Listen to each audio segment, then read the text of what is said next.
범죄자가 안 되기 위해서는 아까 저 조약이 무효가 돼야 돼요.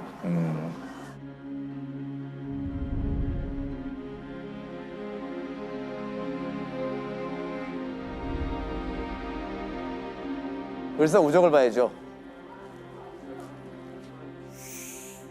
일본이 다 몰아놓고서 찍어라 이제 하는 거죠, 이거. 최초로 합의를 할 수 있지 않을까라고 말문을 연 사람이 이완용이래요. 그리고서는 이제 하나씩 마음을 바꿔서 8명 중에 5명이 필요하거든요.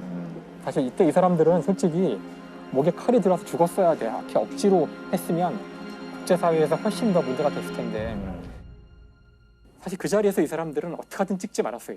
그래서 정말 강압적으로 이 조약이 이루어졌어야지만 이건 정말 불법이라는 것이 명백해질 수 있었을 텐데 침략에 대한 부당함을 알리는 데 있어서 저항만큼 확실한 증거는 없잖아요. 그렇죠. 이 피해자 입장에서. 일사늑약이 있은 다음에 수많은 사실 사람들이 자결을 하고 의병이 일어나고 특히나 이 천안 이 지역은 그 만세운동으로도 유명하고 그분들 전체를 우리가 범죄인으로 만들 건지 아니면 나라를 지킨 사람으로 만들 건지 합법적으로 그런 논의를 하는 중요한 단초가 되는 건데 여기서 그냥 허망하게 사실 그걸 허락을 한 거죠. 그러니까 우리가 그 조선 말기에 1880년대부터 민주주의 이야기했는데 고종이 노선을 확 바꾸면서 전제군주제라고 대항구 국제라는 1899년에 완전 더 센 거 우리 만세불변인 전제군주국이라고 이렇게 딱 선포를 해요. 그러니까 왕만 꺾으면 되는 거잖아요. 그렇게 해서 대신들이 동의하고 황제만 도장 찍으면 나라도 다 팔아먹을 수 있는 시스템이었던 거죠. 그러니까 이후에 계속 깨인 사람들은 이게 다 국회가 없어서 그렇다. 맞아요. 왕실 때문에 맞아요. 이런 네. 이야기를 많이 했어요. 실제 한일 그 병탄 문서에도 보면 제1조가 대한제국의 황제가 우리나라에 대한 모든 권한을 일본의 황제에게 넘겨준다는 식으로 돼 있어요. 그 한 줄이 나라가 넘어가는데 필요한 모든 조건을 만족하는 거야. 이미 일본은 1904년부터 군대가 서울에 진주에 있었어요. 그러니까 이미 왕이 모든 걸 포기하게 되는 수순을. 그렇죠. 힘이 없는 거는 그때 당시 뭐 그랬다고 최소한 칠 수 있는데 문제는 뭐냐면 전략 자체가 없었다는 거죠. 이 왕실 조선 왕조에서. 그러니까 지도부가 무능해서 전 국민을 범죄인으로 만든 거죠. 그치? 유관순 열사에 대한 판결문 하나 가져왔습니다. 2심 판결문이에요. 한번 처음부터 좀 읽어드릴게요. 위 11명에 대한 소요 및 보안법 위반 피고 사건에 대해서 공주지방법원이 언도한 유죄 판결에 대해 피고 11명으로부터 공소 신청, 이건 이제 항소를 한 거예요. 이 유관순 열사에 대한 죄목은 두 가지인데 하나는 보안법 위반이고 나머지 하나는 소요죄예요. 판결문의 결론이 주문입니다. 피고 유관순 등은 각 징역 3년에 처하고 원래 1심에서 5년형을 받았는데 네. 이제 3년형으로 감형을 겁니다. 그래서 압수 물건 가운데 명 제1호 구 한국기 한 깃발은 이를 몰수하고 1호라는 건 이제 압수 물건이 제일 중요한 건데 유관순 열사가 직접 만든 거라서 몰수합니다. 몰수는 범죄에 제공한 물건을 몰수하는 거거든요.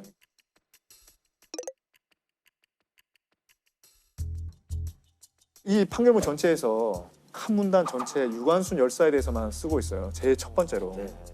피고 유관순은 서울에 있는 이화학당 학생인데 3월 1일에 조선독립선언을 발표하고 단체를 만들어서 조선독립 만세를 외치고 동년 4월 1일에 충청남도 천안군 갈전면 병천시장, 저희 오늘 순대 먹었던 그 병천 거기, 순대의 병천이 여기군요. 네네. 게시를 이용해서 조선독립 시위운동을 할 것을 계획하고 그곳에서 수천 명의 군중단체에 참가하여 조선독립 만세라 외치고 독립시위운동을 함으로써 치안을 방해하였다. 치안을 방해하겠다. 핵심은 정치적 목적으로 불온하게 선동하고 교사해서 치안을 방해하면 징역 2년 이하에 처한다. 이렇게 돼 있어요. 조선 시위 운동을 할 것을 계획하고라고 했잖아요. 그러니까 4월 1일 전날에 여기 매봉산에 올라가서 이제 봉화도 올렸다고 그래요. 이 거사를 이제 앞두고 예, 다른 사람을 또 결집하기 위해서 거기에 치안 방해죄로 걸린 겁니다. 소유죄는 어떻게 해서 성립하냐면 단체가 폭행 협박을 하면 성립됩니다. 이 유관순 열사가 여기서는 폭행을 했다는 거거든요. 그걸 한번 보시겠습니다.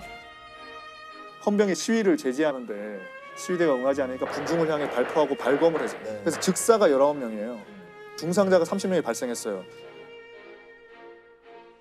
헌병이 군중에게 발포하려고 총을 겨누고 있을 때 자신은 유관순 열사는 양쪽을 제지하기 위해 그들이 소지하고 있는 총을 잡은 일이 있다는 내용. 그 총을 막 쏘는데 사람 막 죽어나가는데 유관순 열사 그 어린 분이 나가서 총구를 총을 잡은 거예요. 예. 그 중에 피고인 유관순의 아버지인 유중권 어른이 피해자의 한 명이 된 거예요. 아버지가 총에 맞아서 돌아가신 거예요. 그 자리에서. 그러니까 다른 군중이 피해자를 둘러매고 유관순의 아버지를 둘러매고 헌병 주재소로 몰려간 거예요. 폭행 또는 협박을 하여 기세를 조성하며 군중은 소요를 하였다. 이렇게 돼 있어요. 피고 유관순의 한시 만세를 부른 후 헌병 주재소로 가서 보았더니 아버지의 사체가 있었기에 화가 난 나머지 자신의 나라를 되찾으려고 하는 정당한 일을 하고 있는데 어째서 군기를 사용하여 민족을 죽이느냐. 우리 같으면 그냥 아버지가 돌아가시고 이러면 울부짖고 그냥 막 그렇게 할 것 같은데 이 유관순 열사가 하는 말씀이 굉장히 논리적이에요. 그럼 이때 총을 쏜 헌병들은 조선인인 건가요? 쏜 헌병이 헌병 모조원 맹성호라고 이름을 부리가 조선인 같아요. 이 중에는 조선이 있었던 것 같아요. 헌병이 총을 겨누기에 죽지 않으려고 갑자기 그 가슴에 매달렸다. 죽지 않으려고 가슴에 매달렸는데 그 가슴에 매달렸다고 폭행죄로 이제 재판을 하는 거예요. 피해자의 피해 내용이 음. 이런 식이잖아요. 네. 뒤에 더 구체적인 사유가 나와요. 보세요. 아, 유관순은 소장이 입고 있던 옷에 혈흔이 있는 걸 가리키며 군중에게 무언가를 말하면서 이 피가 우리 아버지의 피였다. 보세요. 이게 지금 이 사람이 죽인 겁니다. 추측이지만 그랬을 수도 있을 거잖아요. 이거 가지고 이제 폭행죄로 붙잡고 흔들고 또 그 가슴에 매달렸고 이게 다예요. 판결문에 이렇게 써 있네요. 네, 이게 다예요. 이게 세 가지인 거예요. 아버지가 죽었으니 당연히 아버지가 돌아가셨는데 근데 하나도 죄가 되는 내용이 없지 않나요? 어떻게 보면 학살의 현장에서 돌을 집어서 던진 것도 돌 던진 아니고. 것도 아니고 이게 다예요. 그러니까 이게 오히려 판결이 얼마나 잘못됐냐의 증거가 되는 것 같은데 이렇게 상세하게 그러니까 저는 이렇게 쓰고도 3년형을 줬다라는 게 무시하는 거죠. 그렇죠, 그렇죠. 거기 사람들이.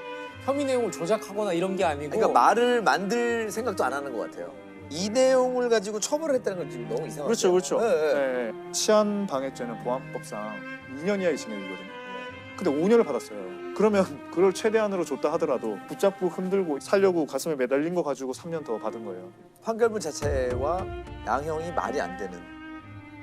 참 얼마나 많은 사람들이 이렇게 억울하게 당했어요. 말도 안 되는 재판 속에서 그러니까 이게 일본인 검사가 공소를 제기해서 일본인이 판결한 거잖아요. 뭐 우리한테 유리하게 안 썼을 거잖아요. 유관순 열사는 하여튼 그냥 보통 분은 아니고 그냥 3.1 운동으로 이제 옥고를 치렀잖아요. 그러니까 20년 3월 1일이 됐어요. 1년이 지났어요. 감옥에서 만세 운동을 해요.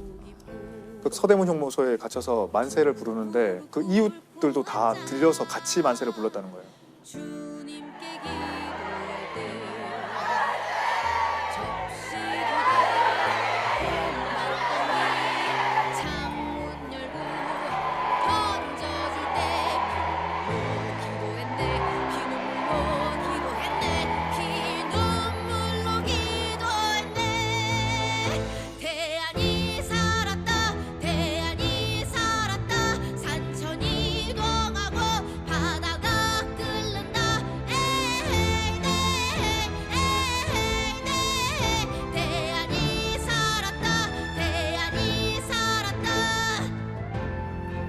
태극기가 하여튼 쫙 있네요. 그러니까 유관순 열사는 태극기를 판결문에서 압수당했거든요.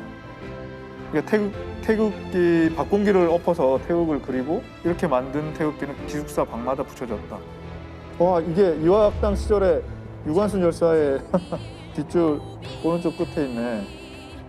거의 지도자의 눈빛이잖아요, 저 눈빛이. 5월 9일에 공주지방법원에 이게 이제 5년이라 적혀 있는 거죠. 세로로 5년.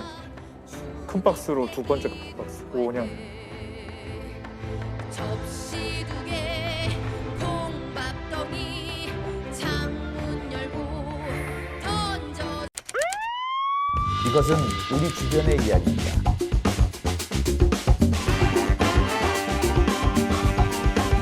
알쓸범잡